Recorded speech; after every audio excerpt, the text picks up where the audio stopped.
My name is Calvin Draper. I am 34 years old, single, and work as a doctor at Tanova Healthcare Harton in Tullahoma, Tennessee.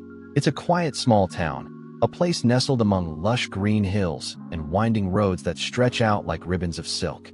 The streets are serene, lined with old oak trees, and the sunsets blaze a fiery red across the horizon. I love this place, not just for its tranquil beauty, but because it's where I truly found the meaning of my life, and also where I lost the most important person I have ever known. Today, as I sit in my small apartment, sunlight streams through the window, illuminating my desk, where I'm idly scrolling through my phone. A sudden Facebook notification pulls me from my thoughts. It's a memory from the past, a photograph. In it, a lanky, 18-year-old version of myself with messy hair is standing at the Atlanta airport, beaming as I hug my grandmother, Hazel Draper. She is a petite woman, her hair as white as snow, her smile gentle and warm.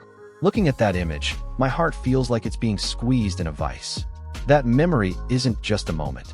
It's a deep, searing wound that still stings with a sharp pain, even after 16 years. That was the day everything changed for me. The day I was forced to realize my family was nothing like I had believed it to be. I grew up in Greenville, South Carolina, a lively city with a relentless pace. My father, Gordon Draper, was an engineer, always preoccupied with blueprints and construction projects. My mother, Janelle, was an accountant, perpetually buried in numbers and invoices. Our family wasn't poor, but it was never warm, either. My parents were busy, always busy.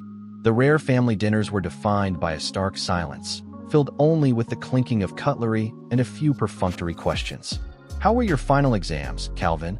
my father would ask, not waiting for a real answer. But there was one place where I truly felt alive, where I felt loved: my grandmother's house in Tullahoma.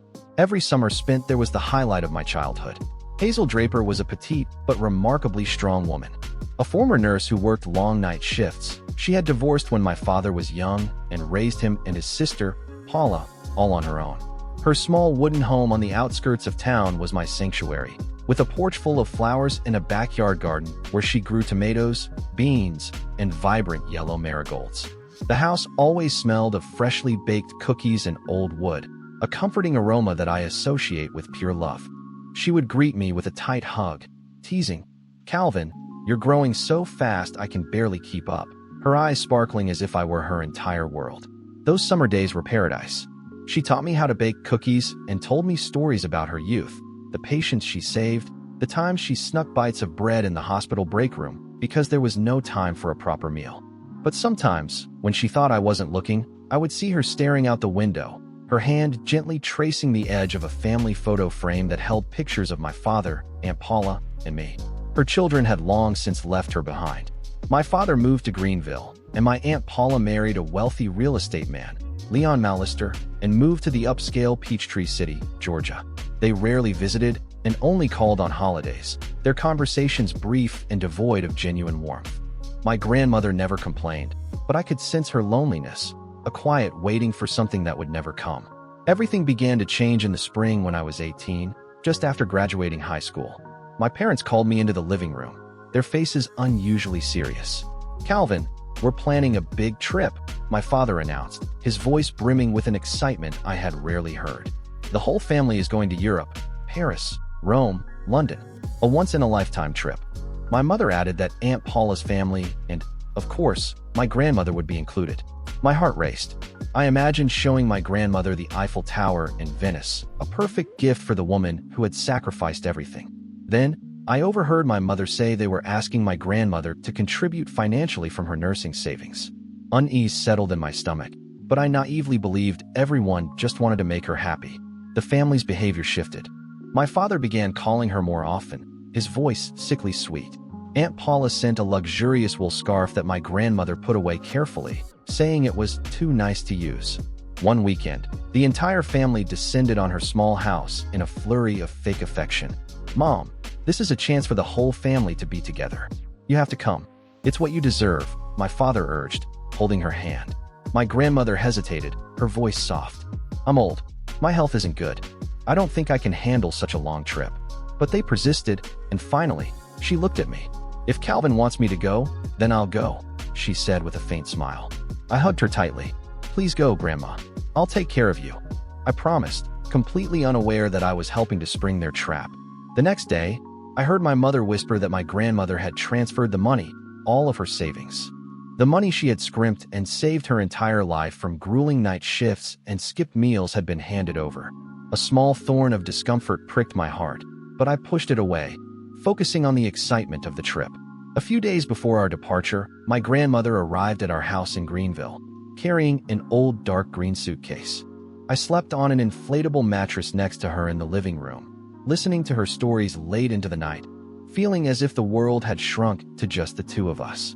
On the day of the flight, we took the nearly 3-hour drive from Greenville to the Hartsfield-Jackson Atlanta International Airport. My parents chatted animatedly, but my grandmother was quiet, her hands clasped tightly in her lap. At the bustling terminal, we met Aunt Paula's family. She wore a striking red coat, and Uncle Leon sported sunglasses as if he were a movie star. My cousins, Isabel and James, barely looked up from their gaming devices. Aunt Paula gave my grandmother a quick, perfunctory hug. As we approached the check-in counter, I noticed something was wrong. My father was speaking sharply to an airline employee, his face flushed. "Calvin, wait. Where's my ticket?" my grandmother asked, a sudden sharpness in her voice. My father turned around, avoiding her gaze. "Mom, there's a slight issue with the booking system. Your ticket, it seems it hasn't been confirmed." My heart skipped a beat. My grandmother stepped forward, her voice calm but firm. "Gordon, tell me the truth. Did you never book a ticket for me?" He finally dropped the act. "Mom, you're getting old and your health isn't great," he said, his voice laced with false concern. "A trip this far isn't practical. Stay home and rest. We'll take you somewhere closer next time." The words hit me like a slap. It was all a lie. They had taken her life savings with no intention of ever bringing her along. My blood rushed and my heart pounded. "She paid for this trip," I yelled, drawing glances from people nearby. "How could you do this to her?" "Calvin, calm down," my mother snapped. "This is adult business." I looked at my grandmother. Her shoulders trembled slightly, but she did not cry. She just looked at the faces of her children, searching for a shred of decency that wasn't there. "Grandma, I'm not going. I'm staying with you," I said, my voice trembling but resolute. "You're being foolish, Calvin," my father said, his eyes cold. "If you want to stay with her, fine. You two can figure it out." Then, without another word, without a single glance back, they turned and walked toward the boarding gate, leaving us stranded in the crowd. On the long, silent taxi ride back to Tullahoma, my grandmother turned to me, her voice as soft as a breeze. "Is it because I'm poor?